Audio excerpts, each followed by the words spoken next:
some very excellent presentations this afternoon talking about our historic mining, legacy mining, those things that we've done here in the San Juans. One of the questions that was asked of me was, could I talk about rare earth metals in the San Juans? And I said, well, if I can expand that out just a little bit and talk about critical and strategic minerals, which include things like rare earths, we can do that. So the title that I'm dealing with is Critical and Strategic Minerals. And in order to do that, I had to rely on people like Jim Burnell of Colorado Geological Survey. And many of you may have heard his presentations and seen his PowerPoints on that. But with permission, Jim allowed me to use some of his data, some of his slides. So I'm relying very much on Jim Burnell and his critical and strategic minerals. Can Colorado play a role?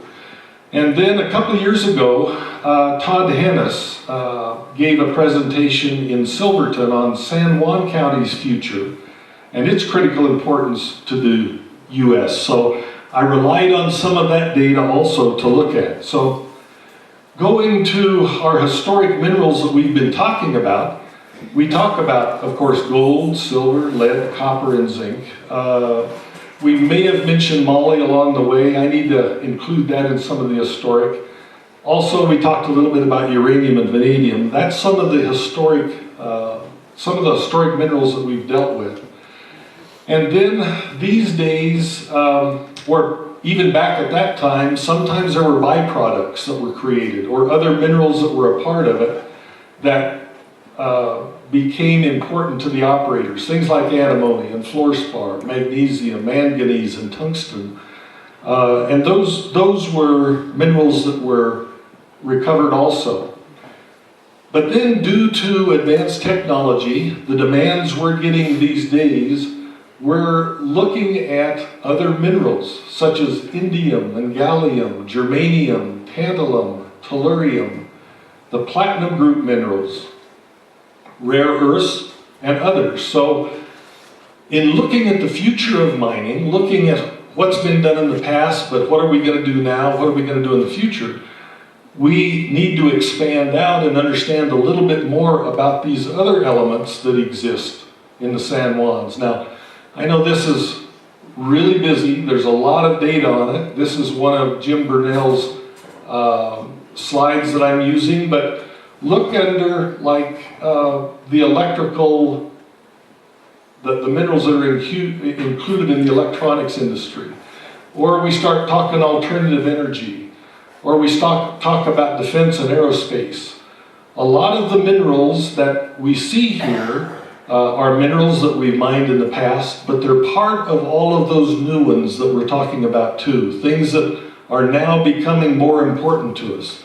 More important with our cell phones, like the one I've got in my pocket, like our computers, things that are needed for all of these industries that we're now a part of. So there's a lot of data there, a lot of information, but I'll just go ahead and move on with these.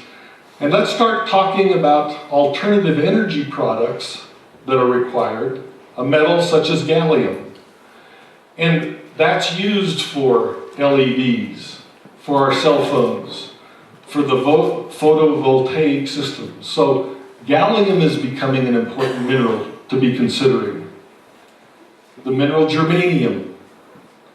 And here are some of the applications that it's used for. High-speed silicone germanium integrated circuits.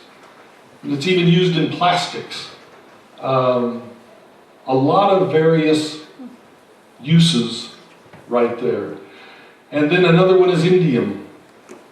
We have copper, indium, gallium, these selenide photovoltaic cells. So we start talking about alternative energy and wanting to use solar and wanting to use wind energy. We need to be looking at these other elements. Our computer systems and our displays, all of these are included in that. I threw tellurium in with this one, and as most of you know, tellurium is really associated with gold. We have gold telluride minerals. You take the property that was talked about just a few minutes ago up there at the Golden Wonder, there is tellurium in that. So native tellurium is important, and it's used in a lot of our new activities, a lot of things that we're doing these days. Once again, solar panels, cadmium, tellurium, thin film, voltaic technology, those are all being used for that. Now, where are these minerals coming from right now? Well, I'm not going to show you all of the slides that show every place they're coming from or our total dependence, but look at gallium, germanium, and indium. Those three, they are 100% imported. Tellurium, there's a little bit being produced here, but that's significant to us when we start hearing about what these metals are going to cost, what we're going to be able to use in the future, where are we going to be able to get them. So one of the things that I wanted to show you very definitely with these three elements that I was talking about, indium, gallium, and germanium, those are all associated with sphalerite, with zinc deposits. Those are found throughout the state of Colorado and in southwest Colorado. So when you hear about some of these other mines opening up around here, those that have zinc, that's some additional minerals that will be able to be extracted from that. I wanted to show you where the historic zinc mines were in the state of Colorado. And, you know, our mineral districts are shown throughout the whole thing, but, you know, here we are, down here in the southwest part, down in the San Juan Mountains, and a lot of zinc has been produced from here. So we have those deposits. That's part of our heritage here. When we start talking about alternative energy and defense, we come up with minerals like tantalum, niobium. They're used in a lot of different uses. You know, superconducting magnets and jet engines and all sorts of things. Vanadium. I know you've heard of vanadium, and when we start dealing with our uranium areas of southwest Colorado, sort of out of the San Juan Mountains, but still in southwest Colorado, vanadium is a very important mineral to be looking at. Here are the applications, some of the applications of what they're used for. We talk about alternative energy again. We want wind generators. We want many of the things to get alternative energy. We need to be looking at vanadium. And where is it located? Well, once again, we have some down close to Silverton. We have some down here by Gunnison. The majority of the vanadium has come from the Uravan mineral belt out in the west end, but that's where the vanadium is located. I wanted to show you how in the periodic table the rare earths and the platinum group fit in. When we talk of rare earth minerals, we have 17 that are really part of that. The scandium, yttrium, lanthanum, and then we have this whole group that are part of the lanthanide series that are part of the rare earths. And I even have a hard time pronouncing a lot of those, so I'm not going to embarrass myself by trying to tell you what each one of those are. But then we have the platinum group minerals, which of course have platinum, palladium, but then we have rhodium and ruthenium and osmium and iridium. What are these things used for? Well, platinum group have a lot of uses. You know, some just as jewelry, and some of the things that we produce platinum very similarly to gold in that sense. But then industrially, this is what we're dealing with and what platinum is used for. We go to those rare earth minerals, those 17, and that's where you're getting your cell phones and a lot of the computer work. You know, hybrid car batteries. When we start talking about hybrid cars and those Prius vehicles that so many people are wanting to have, there are so many of these that are included with that. And then in the defense applications, our federal government and our military need these for a lot of reasons. So we need to understand a little bit more about these and where they might be. One of the interesting things that in terms of supply and demand for 2013, the supply is 54,000, demand is already 59,000 tons per year. Neodymium, we're just about there, but as you've heard and read in the newspapers, China is threatening to not allow that to be exported in just a short while. They say, we need these for our country and for our people. We're going to produce it, we're going to use it ourselves, and we're not concerned about what you need over there. Now, I don't know how big a threat that is, or if that's something that should really drive us right now, but if we have to totally depend on other countries, I look at it, we're going to be in a situation like we were with the Middle Eastern oil, and we need to protect ourselves a little bit. So where are these things found? Well, as you heard earlier, with Gunnison being here, you've got a very large deposit of rare earth type minerals here in Powderhorn. And that's not something that's just known in the last few years. This has been known for a long time. But this is one area that may have to have some development. PGMs, they're a little bit more rare. We don't show them right in the guts of the San Juans right here, but down west of Durango, between Durango and Cortez, there's a deposit there. It's interesting that another deposit that I'm working on in the San Juans, we're starting to pick up iridium, a little bit of iridium. So does that mean that with some additional work, some additional analysis, we might be able to find some more iridium, palladium type ores that can supplement the supplies we may need?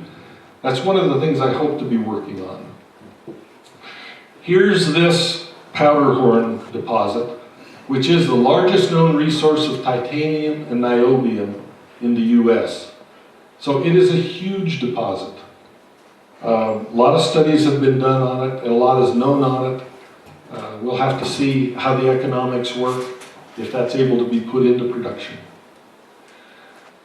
One that we haven't talked about too much today because it's in other places in the state to a certain degree, but here's a sample of molybdenite out of the Henderson mine. And what are we using moly for? Well, we've got some big time uses, nuclear reactors, double-lined oil tankers, scrubbers in power plants, a lot of uses there. But moly's an interesting mineral in that some of the additional uses, chrome moly tubing is used in bike frames, it's used in tubing in aircraft, it's even used in some of our toys, like toboggans and those sorts of things. Now, one of the things that happened to me a couple of years ago, I was at a meeting that was really anti-moly. They were trying to keep, in this case, Mount Emmons from ever really happening, and they were trying to get all of that shut down. And sort of off on the side, one of the young men was talking to a buddy, and he says, "Oh, you ought to see my new bike." He says, "I have a chrome moly frame on this that is just wonderful." And so I was a little bit bold, and hearing this on the side, I stepped in and I said, "Young man, do you realize what you just said about chrome moly?" He says, "Oh yeah," he says, "that's my bike frame." I said, "Where did that come from?" He said, "Well, what do you mean?" I said, "Well, chrome moly means that it's made out of chrome and molybdenum. You're here to protest a mine that will produce molybdenum." No, that's not the same thing. That's not what that means."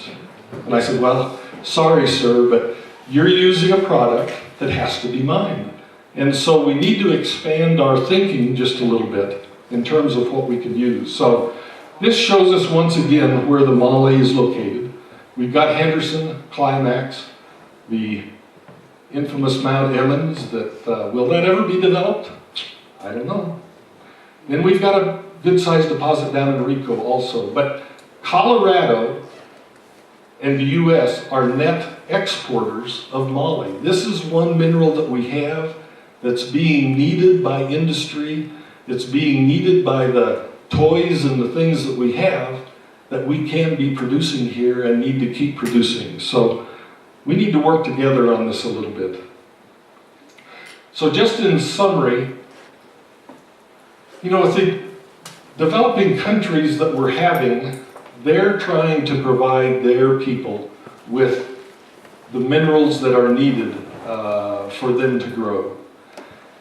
We in the U.S. need to keep a supply of these commodities in order for us to maintain the leadership that we have, and then really establish the leadership in these emerging technologies.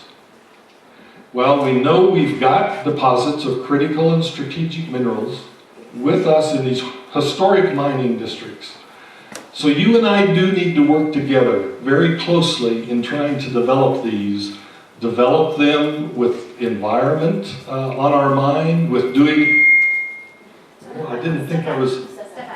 Just back, okay.